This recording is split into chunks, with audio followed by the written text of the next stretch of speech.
Series level 1-1 going into the decider then at Hamilton on Sunday. Can India end this long tour of Australia and New Zealand on a high by clinching the T20I series, just like they already did to the ODI series in New Zealand? It's at Siddarth Park, and I've got Dasgupta on ESPN Cricinfo Matchday to look ahead to it. It's hard to pick whether one side's looking better than the other. Fairly easy win for India in the last game, a thumping win for New Zealand in the first. Which way is the momentum in heading is going into the third? It's difficult to say, as you mentioned, but I think a lot dependent on how the Indian bowlers bowled. If you look at the first one, I mean, they went for quite a few. And then in the second one, they came back, bowled beautifully. I think that set the tone for the batsman to finish it off and win it by 7 wickets. But I think it's going to be difficult. It's going to be, again, a high-scoring game. That's usually what Hamilton has been over the years. And I don't think it's going to be any different. So it boils down to, how the Indian bowlers kind of perform. Could be that battle between India's new ball bowlers versus New Zealand's openers. 86 and 8.2 overs in the first game. Game was practically, they got the platform from there. And then India's bowlers much improved in the second. Could that decide where this game goes? Absolutely. I mean, that's the difference of late. I mean, if you look at even if you look at the scoring rate, while New Zealand were losing wickets in the second T20, the scoring rate wasn't bad. They were still scoring at 8 and over. So it is just that if you keep taking wickets and if you have enough wicket-taking bowlers in your playing 11, I think it just makes things comparatively easier, and that's what was the difference in the last 2 games, and I think it's going to be the difference in the third as well. Okay, to tell you what makes our life harder is when we were criticizing the Indian team for not playing Kuldeep Yadav first T20I, and then they end up winning. They have a much improved bowling performance, winning the second at the back of their bowlers. Can there still be an argument to have Kuldeep? Now, if he plays, it may just be for Yuzvendra Chahal, because India would be unlikely to field both wrist spinners. But there is a case in 2 games deep with Chahal, the preferred spinner, going at 9 and over, and not really having an impact in the first 2 games.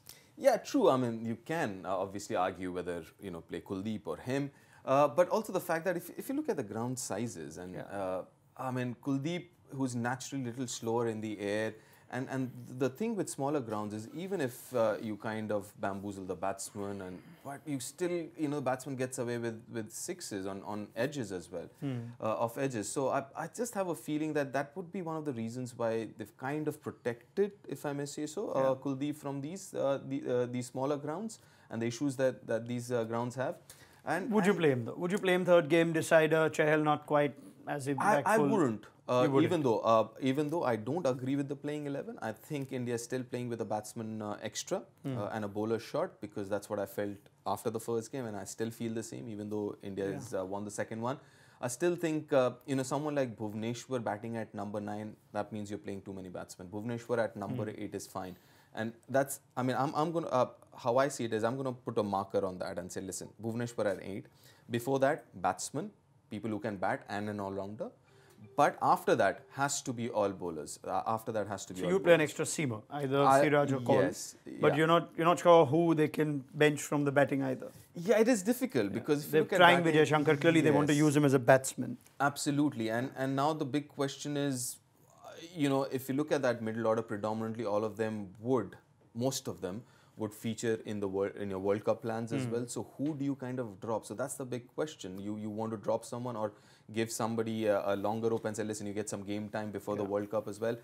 So it's going to be a difficult one, even though I don't see there'll be a change in the playing 11, but I would like to see one though. Okay, and if we are to speak of New Zealand's strength, we've mentioned that their top order firing would be key if they are to give India a real fight in this last game. Lockie Ferguson's been very good with the ball though for them, and just having a look at how he's fared these 2 games. Shikhar Dhawan wouldn't mind if he has an off day in this final game. Got him twice in 2 games. Brilliant Yorker in the first. Lockie Ferguson's got a bit about him. We saw a bit in the IPL, had some pace. He's channeled that pace more accurately of late. Yeah, I mean that's his strength. That pace that he has. He's quite skitty, as we call it. Bowls a heavy ball. Comes and hits the bat a lot faster than you think he is. And obviously he's growing in experience as well. I mean, as you mentioned before, he was only one-dimensional pace. But now he has that pace. He hasn't lost his pace, but he's also kind of now a lot more disciplined with his bowling. Yeah, he's got more stuff in his armory, like the Yorker, as you mentioned. And you know what?